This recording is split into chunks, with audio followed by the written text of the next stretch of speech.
Assalamualaikum warahmatullahi wabarakatuh. Ladies and gentlemen, welcome to a brand new video. My name is Arfat, and today's video we have a really huge discussion, and that is the prologue of the Gospel according to John. There are many theories about the prologue, as in was it written before the Gospel, or was it written after the Gospel? Was it written by John, the son of Zebedee? Or was it written by another person named John? Or was it written by the Johannine community? There are so many answers yet to find, and so many questions that are left in my mind.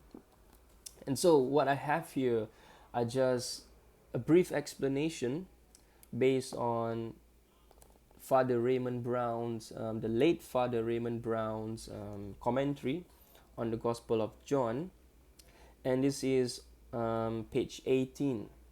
And Raymond Brown gave two types of commentaries in his Gospel, according to John commentary here by Anchor Yale Bible series.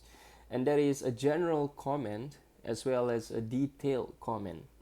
I will not be sharing with you for now for this video, obviously, because the detailed comment will take me an entire hour to explain as well as to relate it to you. So I'll try my very best to present you a general comment on the prologue. That is John 1, 1 to 18. Okay, John chapter 1, verse 1 to 18. Now, I will try as much as I can to read exactly what Raymond Brown wrote. But sometimes when he mentions another scholar, I will try to remove that just so that the narrative flow much better. Now, the first thing here that I have, the problem of the relation of the prologue to the gospel. Okay, what does this mean? This is an attempt, okay, Raymond Brown's attempt to answer, has the prologue anything to do with the gospel? Was it written before the gospel, after the gospel?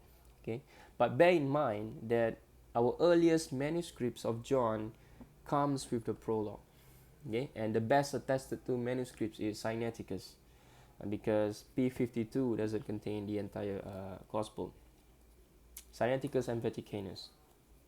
Okay, problem of the relation of the prologue to the gospel. In the estimation of some, the prologue has little to do with the substance of the gospel, but represents a phrasing of the Christian message in Hellenistic terms, to catch the interest of Greek readers. For others, the prologue is a preface to the gospel, an overture, an outline, or a summary. Yet, as the opening of a gospel, the prologue has a certain uniqueness. In Jewish and Hellenistic literature, the normal opening of a book that recounts a story is either a lapidary summary of contents or the heading of the first chapter, like Mark. Okay? Such a poetic opening as the prologue can be matched only in epistles like 1 John and Hebrews. As for content, although two other Gospels, Matthew and Luke, have a preface before they begin the account of Jesus' public ministry, these prefaces take an entirely different approach from that of the prologue. They move the story of Jesus back to his conception, but John's poetic opening takes it back before creation. The prologue is not concerned with the earthly origins of Jesus, but with the heavenly existence of the Word in the beginning. Okay. Page 19. If we grant that the concept behind the prologue is unique, we notice relationships between it and the body of the gospel. Verses 11 and 12 seems to be a summary of the two main divisions of John. Verse 11 covers the book of signs, which tells how Jesus came to his own land through a ministry in Galilee and Jerusalem, and yet his own people did not receive him. Who was Jesus' own people? Okay, the Bani Israel, the Jews.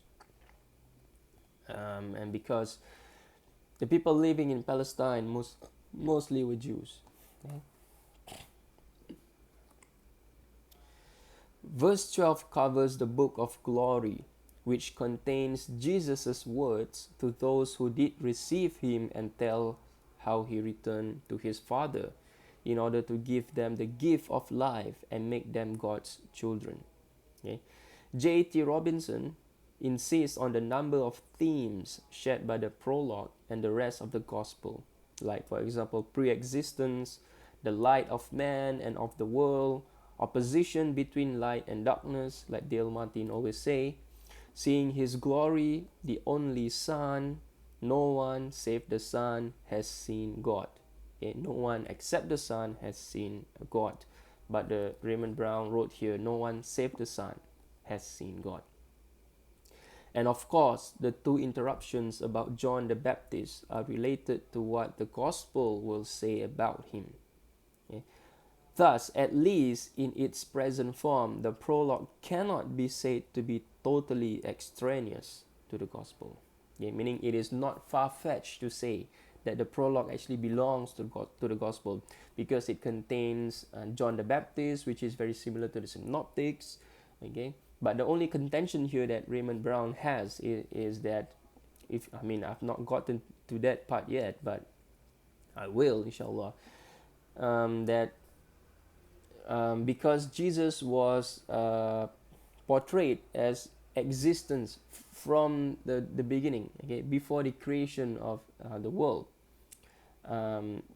Raymond Brown, later on, we will get to that passage, say that this is far-fetched to actually take this to be part of the Trinity.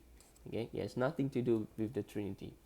Nevertheless, there are some differences between the prologue and the gospel which must be accounted for. There are highly poetic lines in the prologue exhibiting a climatic or staircase parallelism, whereby a word prominent in one line, okay, which is often the predicate or the last word, is taken up in the next line, often as subject of first word. This parallelism, while found both in the Old Testament, for example in Psalms, and elsewhere in John, okay, never attains the perfection illustrated in verses 1 to 5 of the prologue. Okay, John chapter 1 verse 1 to 5. In John, Jesus' discourses have a solemnity and phrasing that goes beyond ordinary prose, but there is nothing of length in the gospel to match the poetic structure of the prologue. That is why, although verse 15 is the same as verse 30, okay, we set up verse 15 as prose, for it does not match the poetic style of the prologue.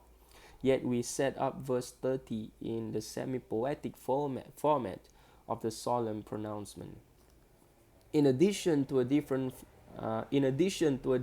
of format, there are also theological concepts and terms in the prologue that have no echo in the gospel. Okay? Meaning, this is only found in the prologue, and this is the reason some scholars argue that the prologue was actually an addition, because certain words are not used anymore in the gospel. Okay, meaning the vocabulary of the prologue itself is somewhat independent of the vocabulary in the rest of the Gospel of John. Okay? The central figure of the prologue is the Word, a term which does not occur as a Christological title in the Gospel. The important terms charis, which is covenant love, and pleroma, which is fullness, of verses 14 and 16 do not occur in the Gospel. Okay? And aletheia, which means endurance or fidelity, has a different meaning. Okay? The meaning is truth in the Gospel. The picture of Jesus as the tabernacle, which is the tent dwelling, the people of the Jew. Okay, we found, if you are familiar with the Old Testament, it is in Leviticus. In verses 14, does not occur in the Gospel, where Jesus is the temple. Okay, the confusing combination of similarities and dissimilarities between the prologue and the Gospel has been interpreted in different ways. Okay, Ruckstuhl is convinced by the similarities that the same hand composed both prologue and Gospel, while J.A.T. Robinson is persuaded that the same author wrote the prologue after he had written the Gospel.